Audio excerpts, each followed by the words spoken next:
Hi, my name's Kent Currie, Rugby Development Manager for the Waikato Rugby Union. Today on the show we have smooth walking and smooth talking high performance rugby manager of the Waikato Rugby Union, Mike Crawford. Welcome, Mike. Thanks very much, Kent. Thanks for the great welcome. Hey, look, mate, Dougie had a bit of a crack at you last week. Got any response for him? Look, he had a fair crack at me, didn't he? The old uppercut to the ribs. Look, I just want to make it clear to the viewers last week that I'm not his stock agent.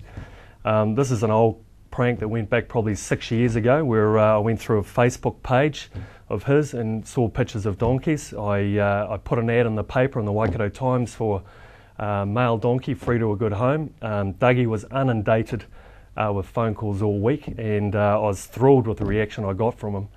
And I'll tell you what, it's been 6 years and I'm still getting the reactions, so I'm pretty pleased with that. It's got to be a good effort. Hey, Crawford, let's get serious here, mate. You used to play for the Swamp Foxes and you used to be a qualified Sparky. Now you're in the rugby industry. What made you get into the rugby industry and how did you get into it?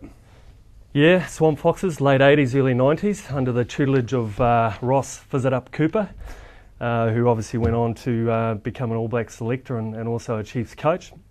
How I got into it, I think, I was a Sparky for over 10 years and really it didn't spin my wheels, Kent, to be fair, and just loved the rugby game. So I did some tuition through Massey University, some management papers, got the opportunity to get involved with the Waikato Rugby Union as an RDO, and we're all talking about almost 10 years later. So your current role is High Performance Manager for the Union. Explain your role, mate, because you actually do some work in between those 7 coffees a day that you have. Thanks, Kent. Some of those coffees are with you too, mate. Look, it's a pretty diverse role, really, as you would appreciate it, and a lot of the jobs are in the rugby industry. But fundamentally, it's really about talent ID initially, player recruitment, player retention, and then obviously our player development model. And part of it is also when we get into the representative season, you know, the tail end of the season is sort of looking after our rep teams below ITM Cup. Hey mate, what is the purpose of the WRU Academy? Because every provincial union has an academy. What are the benefits of having an academy, and is it a proven formula? Yeah, obviously, I suppose the purpose of it is to develop our players, our next tier of players for the ITM Cup and beyond, hopefully through to Super 15 and national level as well. You're right, every ITM Cup province has an academy, and it's a relationship really with the NZRU, also with New Zealand Academy of Sport. So we get a lot of support from them as well.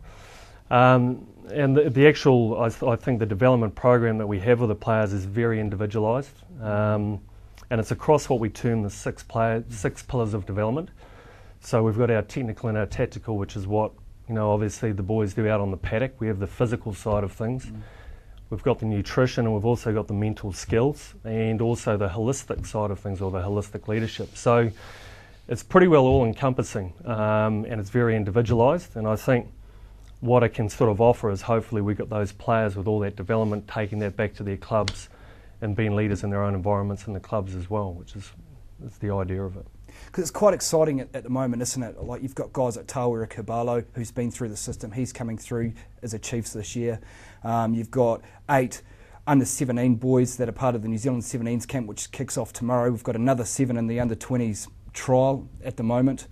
And plus you've got 7 stars like Declan O'Donnell, Tim Mickelson, Rory Grice. You've had Save Takula as part of that also. It's pretty exciting with the calibre of player that we're getting through now, eh? Yeah, the talent of player we've got coming through is exciting, and even at New Zealand secondary schools, you know, hopefully this year we're going to have some pretty good representation there as well. So, yeah, with regards to the 7s boys, you know, recently they're doing the world circuit. Big experience for the likes of Declan, Frank, and also Rory. Obviously, Tim's a pretty seasoned campaigner, but those guys are potentially heading into ITM Cup this year, and those experiences, you know, at 7s is going to be good for them. And I think it's just kind of testament really to I suppose our talent ID and also our development program. Really, the players that we're involved with now are either knocking on national level door or they're in national teams. So that's the calibre of player that we're dealing with. Hey, look, the club season's 3 weeks into it. It's the 4th round tomorrow. Have you been out to watch many club games, and are you impressed with the standard of play? Yeah, it's going to be pretty interesting times. You know, there are some pretty tight games going on out there. I went and watched Varsity play Morrinsville last week.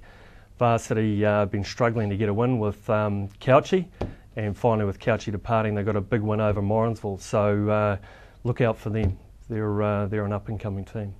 That's great, Croft. Hey, look, mate, we've got to cut it there, but thanks very much for coming on the show, and good luck with all your work throughout the year, and keep on producing those players, mate. Thanks, Croft. Thanks for being on the show. I'm out of here like a Black Caps batter here in Matamata. Katrina will be back with you after the break.